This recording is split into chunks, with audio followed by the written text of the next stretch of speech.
Quand on parle de prendre soin de soi, on va parler de plein d'activités, mais on va oublier l'un des outils les plus puissants du bien-être. Et je parle du silence. Le silence, pas la solitude, mais le silence. Celui-ci qui apaise et qui permet de pouvoir se mettre à la rencontre de nos émotions et de nos pensées. Alors avant de commencer l'épisode, si ce n'est pas encore fait, n'hésitez pas à vous abonner à ma chaîne YouTube et à pouvoir cliquer sur la cloche pour recevoir une notification pour recevoir les prochains épisodes. Donc aujourd'hui, je voulais parler du silence. Pourquoi? Parce que le silence, c'est souvent, j'ai envie de dire, l'inconfort. Les gens sont dans l'inconfort lorsque il y a un silence. Alors qu'en fait, le silence, ça ne devrait pas être inconfortable. Le silence, ça en dit énormément et il faut apprendre à l'accepter. Donc pourquoi les gens en général fuient le silence? Parce que dans le silence, il faut pas se mentir, on est en confrontation avec nos pensées, on est en confrontation avec nos émotions, on va en ressentir plus que d'habitude et c'est là que on se reconnecte le plus à soi-même. C'est quand on a ces phases de silence-là où on se rend compte de plusieurs choses.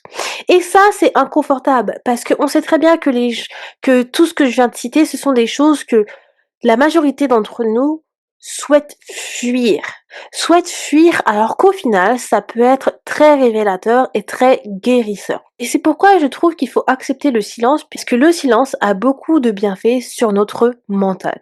Dans un premier temps, ça va permettre de diminuer notre charge mentale.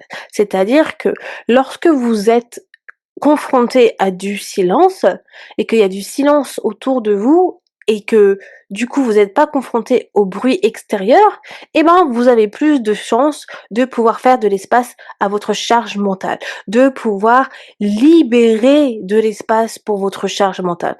Et ça fait toute la différence dans une journée.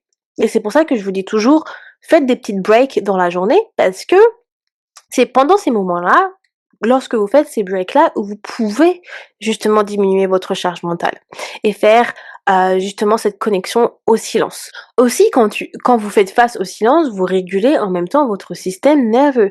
Vous clarifiez également vos priorités, vos émotions sont apaisées et vous allez aussi régénérer votre énergie et avoir une énergie beaucoup plus stable. Et je sais que beaucoup d'entre vous doivent se dire: «Ah non, mais moi je n'accepte pas. Ah non, mais moi je n'aime pas le silence». Je sais très bien, beaucoup n'aiment pas le silence. Je n'aimais pas le silence non plus. Clairement, je trouvais ça très inconfortable il y a plusieurs années, d'avoir du silence, que ce soit entre 2 personnes ou dans des groupes. Je trouvais ça extrêmement inconfortable, même avec mes amis et même avec mes petites amies. Alors que maintenant, aujourd'hui, je l'accepte. Au contraire, je suis très contente d'avoir du silence. Et parfois, carrément, je demande à mon chéri juste d'avoir du silence parce que on est tous les 2 très bavards et que parfois j'ai juste envie d'avoir un peu pas de bruit extérieur tout simplement. Et c'est pas méchant, hein, de demander du silence et de se mettre en retrait. C'est que, comme je l'ai dit, ça permet d'avoir des bienfaits sur votre mental. Donc du coup, vous pouvez pas dire non à avoir du bienfait pour votre mental. Donc, il y a 3 types de silence à intégrer. Vous allez avoir dans un premier temps le silence mental. C'est là, du coup, le silence où vous devez arrêter tout ce qui est, le multitasking. Vous voyez? Quand vous êtes beaucoup trop dans l'action et que vous faites plusieurs choses à la fois. Arrêtez ça. Ça favorise pas votre silence mental. Au contraire. Quand vous êtes multitasking et vous faites plusieurs choses à la fois, ça augmente votre charge mentale et les bienfaits dont je vous ai parlé, il y a aucun de ces bienfaits qui est respecté. Ensuite, on va avoir le silence digital. Le silence digital, c'est celui où vous allez pas être stimulé par tout ce qui est digital. Donc là, par exemple, ça va être, comment dire? Éteindre ses notifications ou plutôt, mettre son téléphone en mute comme je disais ou plutôt, je ne sais pas, faire une pause sur les réseaux sociaux. Donc ça va être le silence digital et je pense que c'est un silence dont tout le monde a besoin. Bon, en fait, tous les types de silence, tout le monde a besoin, mais celui-ci, je dirais, puisqu'on est dans une ère très digitale, il est essentiel, clairement. Le troisième silence, ça va être le silence sensoriel. Donc ça va être celui qui est qui est, constamment sollicité par du bruit, en fait. Donc, ce silence-là, il va permettre de éteindre le bruit extérieur et quand je parle aussi de sensoriel, c'est pas ça veut dire sur les différents sens, pas simplement donc de l'ouïe, mais ça va être aussi la vue, donc tout type, en fait, sensoriel. Donc ça va être poser votre téléphone, ça va être, du coup, peut-être baisser la lumière si vous êtes dans un environnement qui est beaucoup plus, bright, contraste, donc baisser tout ça. Ça va être justement baisser la musique. Toutes ces choses-là, tout ce qui est en fait sensoriel, ce silence sensoriel permet donc du coup d'être dans un environnement beaucoup plus propice en fait. Et en fait, intégrer ces 3 types de silence dans votre vie, dans votre routine et faire en sorte de pouvoir les équilibrer en je ne sais pas, en simplement en switchant en fonction de vos intentions et en fonction de ce que vous voyez qui vous impacte le plus, ça va permettre d'avoir justement un équilibre de vie beaucoup plus optimal. Et aussi d'accepter le silence et de ne plus avoir peur d'avoir des pauses silencieuses. Parce que le silence, que ce soit avec vous-même ou avec les autres, ça fait un bien énorme. Et il y a des rituels que vous pouvez vous créer pour pouvoir favoriser le silence. Et là, je vais vous parler d'un livre que j'ai énormément adoré, qui s'appelle 21 jours pour se retrouver, que j'ai d'ailleurs ici, d'Alexandre Deden, et c'est un auteur que j'ai également interviewé dans un épisode Feel Good de Feel Positive que je vais vous mettre en description de cet épisode. Et pourquoi je vous parle de ça? Parce que en fait, dans ce livre, Alexandre, il donne 21 activités que vous pouvez faire pour un peu, on va dire, pour vous retrouver, pour favoriser votre bien-être, pour vous prioriser. Et l'une des premières activités dont il parle, qui est en fait le premier jour, c'est le pouvoir du silence. Et en fait, il vous donne un rituel, un petit exercice, une activité que vous pouvez faire pour pouvoir favoriser ces moments de silence. Et vraiment, je vous assure, c'est vraiment quelque chose à tester et je vous invite à acheter le livre aussi, je mettrai le lien sur Amazon. Donc moi j'ai l'ancienne édition, mais il y a une nouvelle édition où c'est du coup la couverture elle est différente.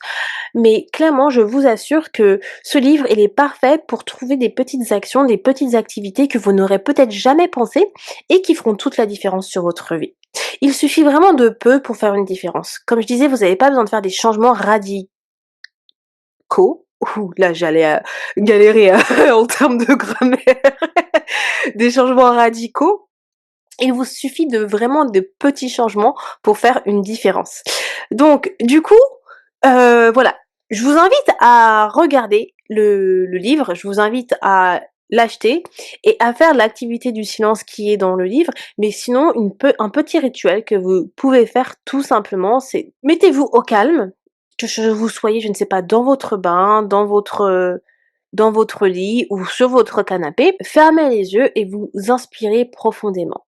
Et du coup, lorsque vous êtes dans cet état-là, faites en sorte simplement de ressentir ce que vous avez dans votre corps. Ressentez, les ressentis de votre corps. C'est un peu comme le body scan dont je vous ai parlé plusieurs fois dans les derniers épisodes de ce Feel Boost.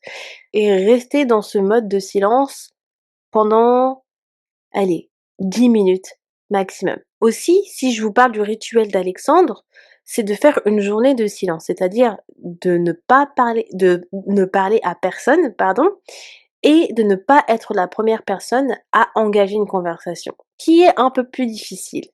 Et c'est pour ça que je vous invite vraiment à acheter le livre parce que il y a vraiment pas mal d'exercices, d'activités qui vous challenge et qui, je vous assure, même moi, hein, qui a beaucoup travaillé sur mon développement personnel, ça m'a fait plaisir de pouvoir retravailler là-dessus. J'ai fait un épisode en plus, sur, un des exercices, l'exercice de la déconnexion, mais aussi, j'ai fait une vidéo YouTube sur le livre, je crois. Anyway, je m'égare. Bref, tout ça pour dire qu'en fait, le silence ne va pas vous éloigner des autres si c'est ce que vous pensez. D'accord? Ce n'est pas parce que vous demandez à avoir plus de silence, ce n'est pas parce que vous avez des moments de silence dans des conversations, que ce soit avec vos proches, votre petite amie, votre partenaire, que cela veut dire que vous êtes pas sociable, que vous n'avez pas de discussion. Je pense que souvent c'est ce qu'on se dit et c'est ce que moi je me disais moi-même auparavant quand justement il y avait des silences dans des conversations. Je me disais: «Mais est-ce que je sais pas de quoi parler?» Mais parfois, tout simplement, même quand vous êtes en train de dîner, avoir, quelques minutes de silence, ça ne veut pas dire que vous avez, pas de conversation. Vous appréciez le moment présent et ça fait toute la différence. Dites-vous que vous appréciez simplement le moment présent. Parfois avec mon chéri, on dîne, on ne se parle pas et c'est pas inconfortable. On apprécie simplement, en fait, en présence, notre nourriture. On apprécie ce qu'on a dans notre assiette, sans avoir une conversation chaque 5 minutes, en fait, sans avoir une conversation tout au long du repas et c'est OK, c'est quelque chose de complètement normal. Donc ne culpabilisez pas quand il y a des moments de silence, appréciez-les, faites le silence votre ami.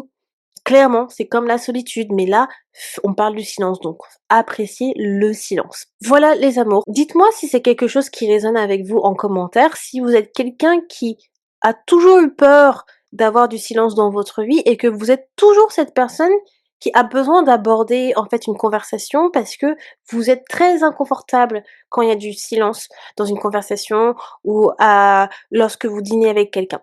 Dites-moi si ça résonne, partagez si ça résonne et moi je vous retrouve demain pour un nouvel épisode de Fil Positif.